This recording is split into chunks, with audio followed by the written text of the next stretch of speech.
Good morning from Mission Control Houston, and welcome to today's International Space Station update. Joining us here inside of the flight control room in Houston, Texas, where the Orbit 2 team is currently on console monitoring this orbiting laboratory. Team today being led by Flight Director Paul Dye, there in the blue shirt. Joining him at the Capcom position is John Mackin, serving as the communication link between all of the controllers here on the ground and the astronauts up in space. And those astronauts right now are the crew of Expedition 34, currently in a 6-man rotation. They're being led by NASA astronaut Kevin Ford, currently on his second space flight. He's there in the front row on the left, and right behind him are 2 Russian cosmonauts who flew up with him on his Soyuz TMA-06M spacecraft back in October. They are Russian cosmonauts Oleg Novitsky and Evgeny Tarelkin, both rookie space flyers. On the right side, we have our 3 newest crew members on board the International Space Station, who docked back on December 21st. And they are Roman Romanenko on his second spaceflight, second long-duration expedition on board the International Space Station. Also in the front row there is Canadian astronaut Chris Hadfield on his third spaceflight, a veteran.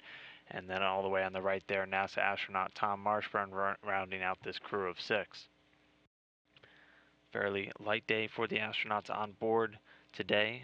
Expedition 34 Commander Kevin Ford was checking out some of the relief valves inside of the clean bench. It's one of the experiment facilities inside of the Japanese Kibo module, Kibo being the Japanese word for hope.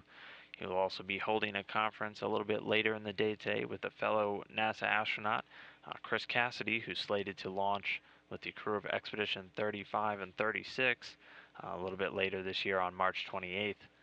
Meanwhile, our 3 Russian cosmonauts, Oleg Novitsky, Evgeny Tarelkin, and Roman Romanenko, are enjoying a day off today, off-duty day for Russian Christmas. So they were given some free time, and they're celebrating on board.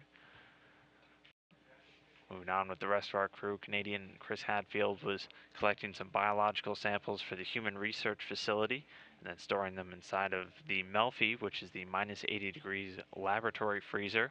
It's used to store a number of biological samples and different experiment samples at cryogenic temperatures in order to preserve them until they're eventually transferred back down to the ground. He's also doing a periodic health status check. All these biological samples and health status checks done as part of the human research that goes on board the International Space Station as we continue to look at just how spaceflight affects the human body over long durations of time in order to better preserve and combat any of the negative effects of weightlessness. Our final crew member, Tom Marshburn, also a NASA astronaut, was working alongside Hadfield today, collecting some biological samples of his own and storing them in that Melfi freezer. He's also doing what's known as a reaction self-test. He'll do a number of these throughout his increment on board the International Space Station as they continue to monitor any changes in his reaction times and mental acuity. Again, just part of the ongoing research on board the station as we continue to look at how it affects the human body. And also, one last task a little bit later today, some of the ground controllers here in Houston will be maneuvering the station's robotic arm, the Canada Arm 2, in order to shade the alpha magnetic spectrometer on board the International Space Station. This being done as the station flies into what's known as a period of high beta angle, where the sun presents some of the harshest thermal conditions on the station hardware.